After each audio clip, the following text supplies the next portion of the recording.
내 마음이 확정되었사오니 라는 제목으로 말씀을 전하겠습니다.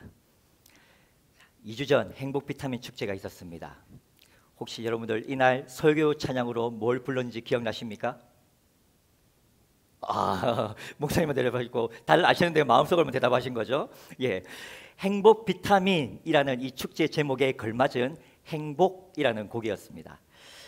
이날 초청 설교자셨던 전영욱 목사님은 지난 2023년 9월 1일부터 3일까지 열렸던 말씀 집회의 둘째 날 초청 설교자이기도 하셨는데요.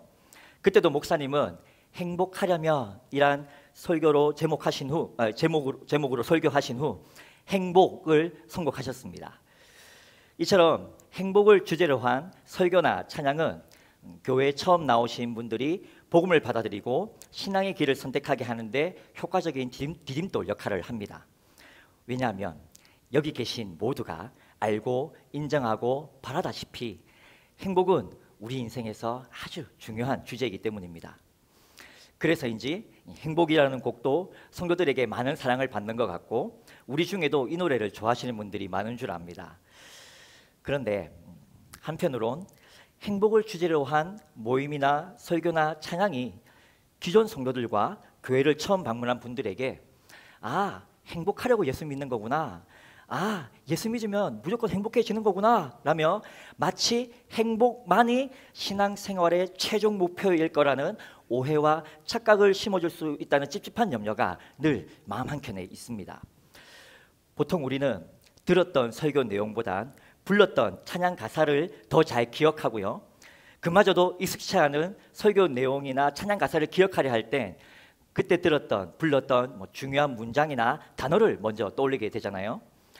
그래서 2주 전에 부르셨던 행복을 지금 다시 불러보세요 라고 하면 대부분은 후렴 첫 구절인 이것이 행복이라고는 바로 나올 겁니다.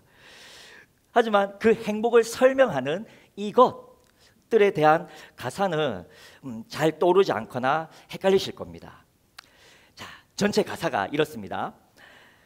여기 나와 있는 가사처럼 화려하지도 않은 데다 가진 것도 적거나 작고 눈물 나며 억울한 일도 많고 한순간에 훅 갈 수 있는 데다 한 치 앞도 알 수 없는 불안하고 막막한 짧은 우리의 인생은 믿음 없이 살아가는 분들에게만 아니라 믿음으로 행복에 대한 설교를 듣고 행복을 노래했던 여기 있는 우리 모두에게도 분명한 현실이자 실제입니다.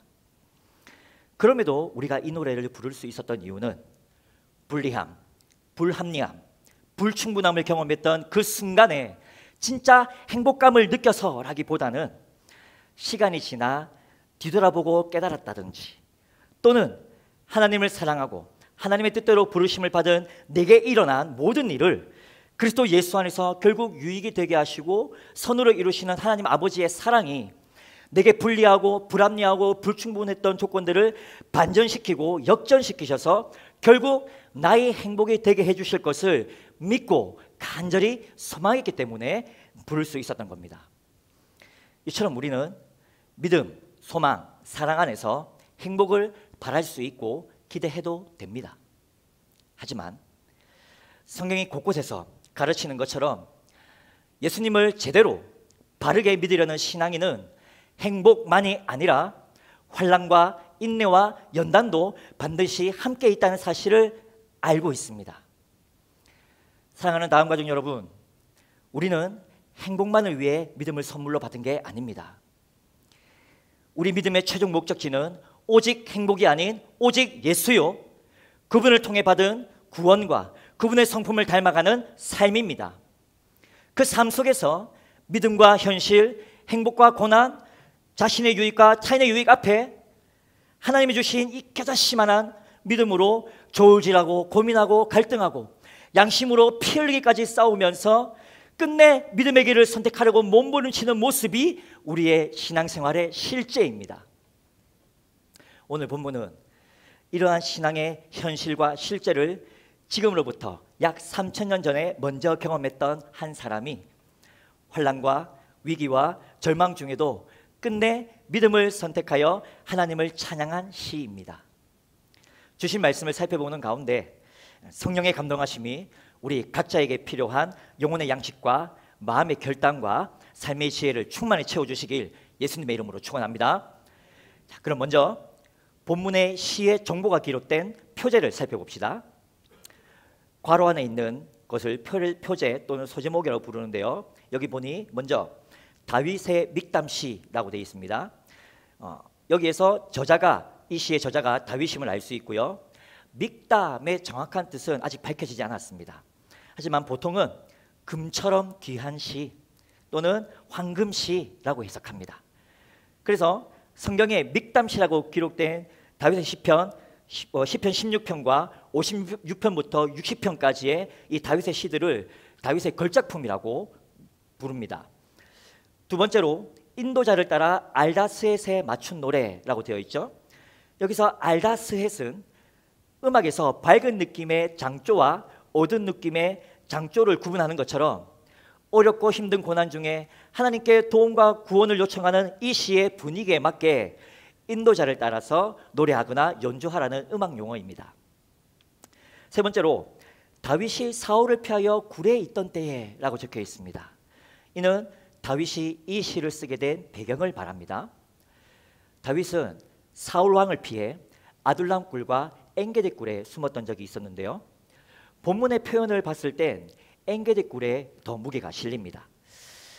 사울은 다윗이 엔게디 광야에 있다는 정보를 듣고 정예군 3,000명을 뽑아서 그곳을 샅샅이 수색했습니다. 그러던 중 대변이 급해서 혼자 어느 한 굴에 들어갔는데 마침 그 굴에 다윗과 그의 추종자들이 숨어 있었습니다. 물론 사울은 다윗이 거기 있는지 모른 채 단지 뒷일을 보려고 들어간 거지만 자신을 죽이려고 사울이 군대를 거느리고 근처까지 왔다는 소식을 들었던 다윗의 입장에선 동굴을 타고 울려오는 자신 쪽으로 다가오는 누군가의 인기척과 발걸음 소리가 얼마나 무서웠겠습니까? 그리고 옷자락을 벨 수 있을 만치 가까이 다가온 그 누군가가 사울 왕인 것을 확인했을 때 와, 까무러칠 만큼 놀라지 않았겠습니까? 내가 여기 있는 걸 어떻게 들켰지? 야, 이제 어쩌나? 여기서 지금 끝장을 봐야 되나? 막 심장이 콩닥거리고 마음이 조마조마하고 머릿속은 갈등과 고민으로 막 복잡했을 겁니다. 그러나 다행히 사울은 아무것도 모른 채 뒷일을 봤고 그 사이 하나님 앞에서 정직함을 지켰던 다윗에게 옷자락을 조금만 잘린 채로 굴에서 나갔습니다. 하지만 다윗과 일행들은 사울이 나갈 때까지 변 냄새를 참으며 쓴소리마저 죽인 채로 망부석처럼 가만히 있을 수밖에 없었습니다. 자, 이렇게 다윗이 사울로 인한 극심한 스트레스와 생명의 위협까지 받는 처지가 된 원인은 짧은 한 노래에서 시작됐습니다. 어린 다윗이 적장 골리앗을 쓰러뜨리고 국가적 영웅이 되었다는 이야기를 다들 들어보셨을 겁니다. 그렇게 적국 블레셋과의 전쟁에서 이긴 후 예루살렘으로 돌아왔을 때 환대하던 여인들이 사울은 천천히요 다윗은 만만이라는 노래를 불렀습니다. 누가 들어도 사울보단 다윗의 업적을 더 높이는 거죠. 후에 이 노래는 블레셋까지 소문날 만큼 아주 유명해집니다. 아무튼 이 노래 때문에 왕권의 위협을 느껴 질투에 눈이 멀게 된 사울은 어떻게든 다윗을 죽이려고 용을 썼고 다윗은 이를 피해 도망치다 결국 어둡고 칙칙한 동굴 속에 몸을 숨기게 된 겁니다. 그렇게 사울로 인한 공포와 두려움으로 고통과 고난의 시간을 보내던 다윗의 몸은 동굴에서 잠깐이라도 쉼을 누렸지만 마음만큼은 한순간도 쉴 수 없었습니다. 아마 우리 중에도 현재 이런 시간을 보내고 있는 분들이 계실지 모르겠습니다.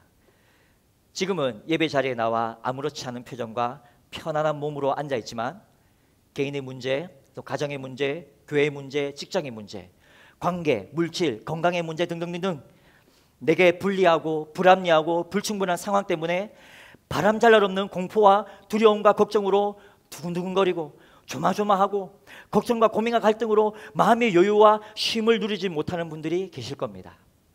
설령 지금 당장은 그렇지 않더라도 앞으로 어둡고 막막한 상황에 마음의 여유 없음을 겪게 될 고난이 생길 수 있습니다. 그런 고난과 고통의 때에 믿음을 가지고 살아가는 우리가 어떻게 대처해야 할지 오늘 이 다윗의 고백에서 한번 그 해답을 찾아봅시다. 먼저 본문 1절부터 5절을 보겠습니다. 4절을 먼저 보면 다윗은 자신이 처한 상황을 사람을 잡아먹는 암사자들에게 둘러싸여 그 한가운데 누워있는 먹잇감으로 묘사합니다. 즉 먹잇감을 둘러싼 배고픈 사자들이 송곳니를 드러내고 혀를 낼름거리며 위협하는 것처럼 지금 자신은 사울 왕과 군대의 창, 화살, 칼에 둘러싸여서 생명의 위협을 받고 있으며 더 이상 도망칠 곳도 피할 곳도 없는 급박하고 절망적인 위기에 놓였다는 겁니다. 이런 상황에서 다윗의 몸은 어쩔 수 없이 어둡고 칙칙한 동굴로 피했지만 1절의 고백처럼 자기 영혼은 이 재앙이 지나갈 때까지 하나님께 피하겠다고 선언합니다. 그 이유가 다윗이 믿는 하나님을 향한 고백에서 분명히 드러납니다. 첫 번째로 하나님은 1절처럼 당신의 날개 아래로 다윗을 품으시는 분입니다. 하나님의 날개 그늘 아래라는 구절은 구약의 이스라엘 백성들 사이에서 자주 사용된 표현인데 어미 독수리가 큰 날개를 펴서 새끼를 감싸 보호할 때 둥지에 있는 새끼는 안전함과 안식을 누리는 것처럼 오직 하나님 한 분만이 당신의 백성에게 가장 완전한 보호자요 가장 안전한 안식처가 되심을 고백하는 겁니다. 모세는 시편 91편 4절에서도 하나님의 날개를 하나님의 진실하심에 비유했고 그것이 당신의 백성을 지켜주는 방패와 갑옷이 될 거라 고백하기도 했습니다. 이처럼 고난 중에 다윗은 하나님의 날개 그늘 아래에 있는 것이 가장 안전하다고 믿었습니다. 두 번째로 다윗은 2절처럼 하나님은 가장 높으신 분이며 다윗을 위해 모든 것을 이루시는 분임을 믿었습니다. 자, 이를 다른 한글 번역을 참고하면 나를 위하여 모든 것을 이루시는 하나님이란 다윗을 위해 복수해 주시며 다윗을 위해 모든 것을 마련하시며 다윗을 위한 당신의 목적을 이루시며 무엇이든 다윗을 위해 일하시는 하나님이란 의미입니다.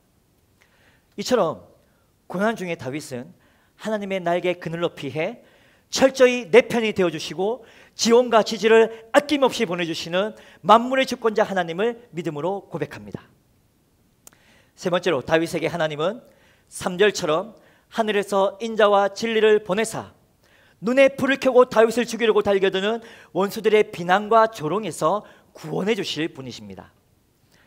여기서 인자란 하나님에게만 가능한 영원한 사랑, 즉 그럼에도 불구하고 아무 조건 없이 생명까지 내어주는 참된 사랑을 말합니다. 그리고 진리란 공정하고 의로운 판단이 기준이 되는 하나님의 신실하고 확실하고 변함없는 진실하심을 말합니다. 즉 다윗은 하나님께서 영원한 사랑과 공의로운 진실하심으로 자신의 억울함과 정직함을 헤아리고 살피사 원수를 꾸짖고 수치스럽게 하실 분임을 믿었습니다. 더 이상 도망칠 곳도 피할 곳도 없는 급박하고 절망적인 위기 속에서 다윗은 이런 믿음과 기대감으로 2절처럼 하나님을 향해 외치고 울부짖으며 기도했습니다. 다음으로 6절부터 11절을 봅시다. 6절부터는 시의 분위기가 달라집니다. 믿음으로 하나님께 피해 부르시던 중에 다윗은 6절처럼 원수들이 자신의 목숨을 노리고 쳐놓은 그물과 파놓은 구덩이를 봤습니다. 이는 절망적인 상황과 현실이 더 악화되고 있음을 의미합니다.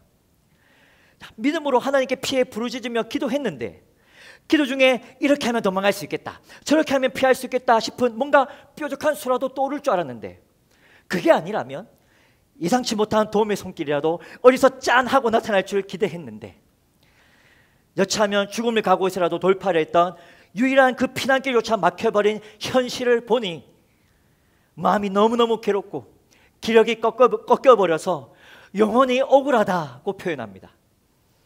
그럼에도 지금 자신이 할 수 있는 건 기도밖에 없기에 모든 인간적인 가능성을 내려놓고 이제는 절망적인 마음과 이 억울한 영혼이라도 달래보려고 다시 엎드립니다.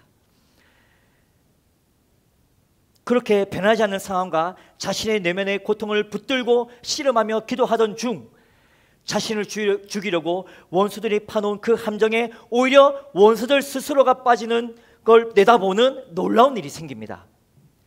환상을 본 건지 아니면 자기 바램을 고백한 건지 아니면 담임 목사님께서 자주 표현하셨던 거룩한 상상력을 발휘한 건지는 정확히 알 수는 없지만 아무튼 다윗은 자신이 원하고 바라고 기도한 대로 위기가 반전되고 역전되는 상황을 믿음의 눈으로 내다보았습니다. 그렇게 믿음의 눈이 떠지니 괴로움과 억울함으로 요동쳤던 마음도 서서히 진정됩니다. 마음이 진정되니 기력도 다시 살아나고요, 기력이 살아나니 믿음도 다시 회복됩니다. 그렇게 새로이 얻은 힘으로 다윗은 7절에서 이렇게 선포합니다. 오 하나님, 제 마음을 확실히 정했습니다. 이 마음은 변함이 없습니다. 나는 하나님을 찬양하고 축복할 것입니다. 그리고 8절에서 자신을 향해 이렇게 명령합니다. 내 영혼아, 잠에서 깨어 일어나라. 하나님을 찬양하는 악기들아, 깨어나라. 내가 새벽을 깨울 것이다. 그리고 이어진 9절부터 11절에서 자신이 의지하고 신뢰했던 하나님에 대한 확신으로 가득 차 그분을 이렇게 찬양하고 축복합니다. 내가 만민 중에 오 주께 감사하며 주님을 찬양하리. 열방 중에서 주의 인자는 커서 하늘에 미치고 주의 진리는 넓은 궁창에 이르나니. 하늘 위에 주는 높이 들리며 주의 영광은 온 세계 위에. 아멘. 이렇게 시편 57편에 나타난 이 다윗의 고백과 찬양을 통해 믿음을 가진 우리가 고난 중에 취해야 할 태도를 한 문장으로 요약할 수 있습니다.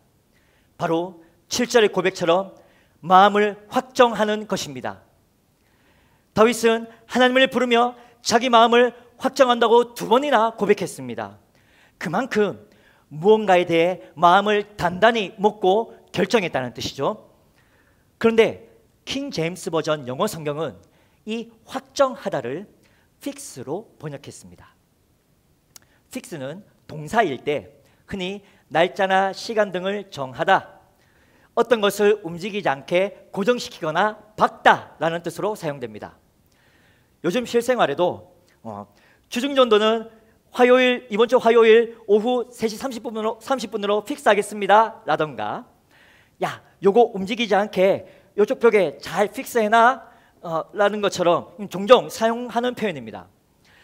자, 이를 참고해서 고난 중에 우리가 확정해야 할 것들을 3가지로 정리해서 권면드립니다. 첫째로, 고난 중에 하나님께 피하기로 결정합시다. 어린이 등급의 영상을 어린 자녀와 함께 보더라도 어른에겐 별거 아닌 장면이 어린 자녀에겐 무서울 수 있습니다. 그렇게 아이가 그 장면을 보면서 무서워할 때 만화 영화의 전체 내용과 아이가 무서워하는 그 장면 뒤에 일어날 반전을 알고 있는 부모는 어떻게 대처할까요? 아이의 눈과 귀를 가려주면서 야 이게 무서웠나? 괜찮아, 좀만 기다려봐봐. 이 다음에 재밌고 멋진 장면이 금방 나올 거야. 내 말 믿고 걱정 말고 한번 기다려봐봐 라면서 그 장면이 지나갈 때까지 아이를 품에 꼭 안아주겠죠. 다윗은 고난과 위기를 피해 어둡고 칙칙한 동굴 깊은 곳으로 몸은 숨길 수 있었지만 여전히 떨리고 흔들리는 마음, 무섭고 괴롭고 억울한 마음은 숨길 수 없었습니다. 하지만 그는 시편 33편 15절에서 고백한 대로 하나님이 사람의 마음을 지으시고 살피시는 분임을 알고 있었고 모세로부터 전해 내려온 하나님의 날개 그늘을 기억했습니다. 그래서 하나님 아버지의 날개 아래로 그분의 품 안에 피하기로 결정했고 재앙들이 지나갈 때까지 그분의 품 안에 안겨 있었습니다. 그 가운데 너 이 장면 많이 무서웠구나. 괜찮아. 이 장면 다음에 재밌고 멋진 장면이 금방 나올 거야. 그러니 걱정 말고 나를 믿고 조금만 기다려봐 라며 위로해 주시고 격려해 주시는 하나님 아버지의 음성을 듣습니다. 그렇게 하나님은 당신 품에 안긴 다윗을 꼭 안으사 공포의 시간을 지나가게 하셨고, 여러 과정 가운데 보이지 않게 섭리하시는 하나님의 손길로 결국 사울을 패하시고 다윗을 왕으로 세우셨습니다. 이 일로 다윗은 자신을 위해 모든 것을 이루시고 복수해 주시며 주의 목적을 이루시며 무엇이든 일하시는 하나님께 풍성한 감사와 찬양을 올려드립니다. 그 고백이 바로 오늘 경배와 찬양을 위해 함께 읽었던 시편 18편입니다. 오늘 설교를 들으신 후 시편 18편을 쭉 읽어보시면 다윗의 가슴 벅찬 감동과 감탄과 감격을 더 깊이 느낄 수 있으실 겁니다.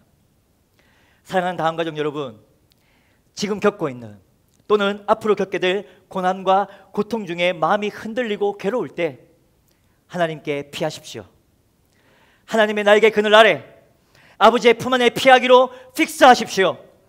그리하면 하나님은 우리를 모른 척하거나 내버려 두지 않고 품에 꼭 안으사 우리가 겪는 고통과 아픔이 지나갈 때까지 우리의 가장 완전한 보호자요 가장 안전한 안식처가 되어주실 줄 믿습니다.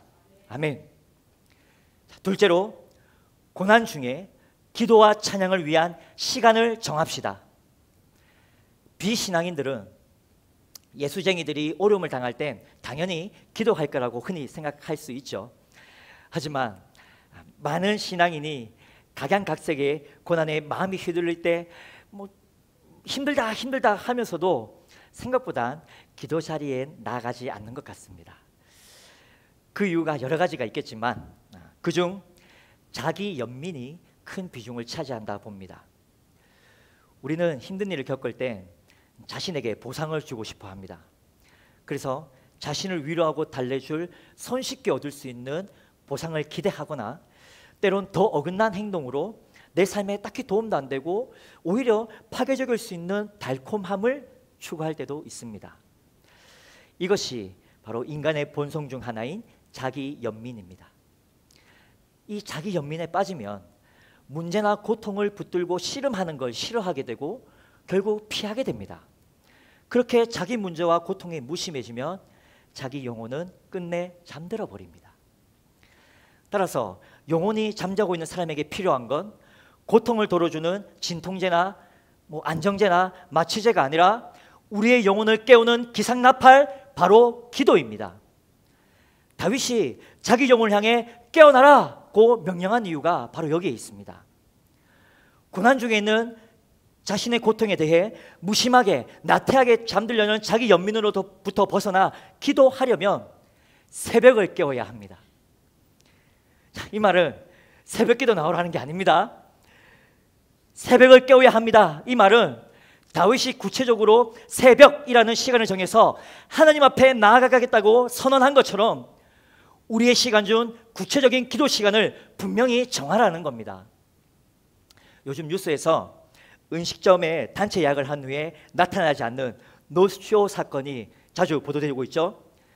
우리도 그래 기도해야지, 그래 오늘은 기도에 나가야지 라고 수시로 마음을 먹지만 우리의 기도 예약은 노쇼일 때가 더 많은 것 같습니다. 그만큼 우리의 심지와 의지가 상한 갈대처럼 꺼져가는 등불처럼 연약하다는 거죠. 따라서 기도하기로 마음 먹었다면 반드시 시간을 정해야 합니다. 어떤 일을 해보겠어, 어떤 일을 해내겠어 라고 마음 먹었을 때 여유가 날 때만 하는 건 하수의 길이고 시간을 정해서 하는 건 중수의 길이랍니다. 그럼 고수의 길은 어떨까요? 고수의 길은 틈만 나면 하는 거랍니다. 기도도 마찬가지입니다. 이 핑계 저 핑계로 기도 시간을 정하지 않으면 우리 삶의 우선순위에서 기도는 점점 밀려나게 될 거고 결국 잠든 우리의 영혼을 깨울 수 없게 될 겁니다. 그러니 시간을 정하는 것부터 시작하고 그 시간을 지켜내려고 몸부림쳐 봅시다. 그렇게 연습하고 훈련하다 보면 결국엔 어떻게든 틈을 만들어내서라도 기도하게 될 겁니다. 추가로 말씀드리면 기도 시간을 정한다 해도 아직 기도가 어색하거나 어떻게 기도해야 할지 모르는 분들도 많습니다. 그런 분들에게 기도의 문턱을 낮출 수 있는 좋은 도구는 바로 찬양입니다. 기도가 아직 힘든 분들은 시간을 정해 찬양을 들어보시고, 마음에 와닿는 찬양이 있으시다면 정한 그 기도 자리에서 그 찬양을 따라 불러보시기 바랍니다. 우리가 많이 들었듯 흔히 찬양을 곡조가 담긴 기도를 하지 않습니까? 오늘 본문에서도 다윗은 자기 영혼뿐만 아니라 하나님을 예배하는 데 쓰였던 악기들에게도 깨어나라고 명령한 후 하나님을 찬양했습니다. 그러니 주신 말씀을 따라 기도든 찬양이든 고난과 고통 중에도 무심하게 잠들어 있는 나태한 우리 영혼을 깨우기 위해 시간을 픽스하여 어떻게든 하나님께 나아가려고, 어떻게든 그분의 품 안으로 들어가려고 함께 몸부림쳐 봅시다. 아멘. 자, 마지막으로 고난 중에 하나님께 마음과 시선을 고정합시다. 미국의 정신과 의사이자 UCLA 의과대학의 정신의학과 교수인 제프리 슈워츠라는 분에 의하면 인간의 의지가 어떤 한 대상에 주목하게 되면 마음은 그것을 명확하고 강력하게 유지시키고, 뇌는 주목하고 있는 그 대상의 반대편에 있는 것들은 아예 없는 것처럼 여기게 한답니다. 쉽게 말해서 우리의 마음이 무언가에 고정되거나 꽂히면 그것만 점점 더 깊이 자세히 보게 되고 그 외에 다른 방해물들은 안 보이게 된다는 겁니다. 오늘 본문을 보니 이 제프리 슈워츠 교수가 말한 이런 인간의 특성은 신앙에도 적용되는 것 같습니다. 본문에서 다윗이 기도하고 찬양한 곳은 동굴이었죠. 그곳은 사물의 윤곽만을 겨우 인식할 정도의 희미한 빛만 들어오는 어둡고 칙칙한 곳입니다. 다윗에게 그곳은 마치 먹잇감을 궁지로 모는 굶주린 사자와 같은 원수들이 창과 화살과 칼로 자신을 에워싸 더 이상 물러날 데가 없었던 곳입니다. 그러나 다윗은 기도로 보이지 않는 하나님께 주목하고 그분을 향한 자신의 믿음을 마음에 더욱 명확하고 강력하게 유지시켜서 사울의 위협과 그로 인한 절망감, 비참함을 눈 녹듯 사라져버리게 만들고 있습니다. 그러니 본문 6절처럼 반전과 역전의 상황을 믿음으로 내다볼 수 있었던 겁니다. 이로써 다시금 힘과 용기를 얻게 되니 절망 속에서 억울함과 괴로움으로 요동쳤던 마음도 진정되고 몸의 기력도 다시 살아나고 믿음도 다시 회복되었습니다. 이것이 바로 기도와 찬양의 위대한 힘입니다.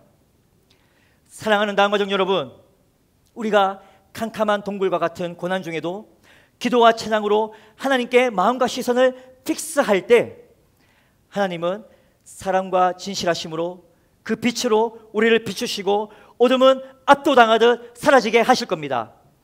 그렇게 되면 기도에 응답하시는 하나님, 영광의 빛으로 어둠을 밝히시는 하나님께 감사와 영광의 찬양을 드리지 않고는 견딜 수 없게 될 것입니다. 그만큼 그분의 사랑과 섭리를 향한 감탄과 감동과 감격에 가슴 벅차게 될 것입니다.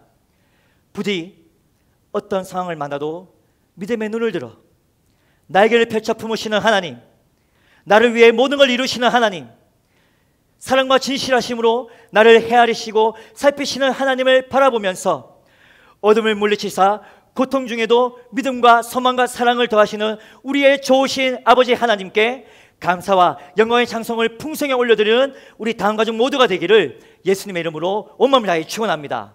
아멘. 이제 설교의 결론을 맺겠습니다. 오늘 주신 말씀을 통해 이렇게 고난 중에 하나님께 피하기로 결정하고 기도와 찬양을 위한 시간을 정해서 하나님께 마음과 시선을 고정하자고 권면드렸습니다. 그리하면 흔들렸던 마음이 진정되고 기력을 얻고 믿음이 다시 회복되어 감사와 찬양을 드리게 될 거라 말씀드렸습니다. 자, 이 권면들을 한 문장으로 요약한 내 마음이 확정되고 내 마음이 확정되어 싸우니 라는 이 본문 7절의 말씀을 신약의 언어로 바꾸면 내 마음을, 내 삶을 예수 그리스도의 십자가에 못 박습니다가 됩니다. 예수님은 우리의 과거와 현재와 미래의 모든 죄와 악함을 대신 짊어지시고 우리를 대신해 십자가에 못 박히셨습니다. 그분이 십자가에 못 박혀 고정되어 죽으심으로 우리는 하나님으로부터 의롭다 인정받아 하나님의 자녀로 고정되는 은혜를 얻었습니다. 그러므로 예수님 손의 못자국은 내가 하나님의 자녀로 픽스되었다는 증거입니다. 이 사실을 믿는 우리는 로마서 8장 31절과 32절의 고백처럼 모든 사람을 위해 아들 예수를 십자가에 못 박으사 고정하신 하나님께서 아들 예수와 함께 내가 바로 원하는 행복만이 아니라 내게 불리하고 불합리하고 불충분한 환난과 인내와 연단이 포함된 모든 것을 우리에게 주신다는 사실도 믿습니다. 거기다 우리는 로마서 8장 37절처럼 이 모든 일에 우리를 사랑하시는 하나님으로 말미암아 넉넉히 이길 수 있음도 믿습니다.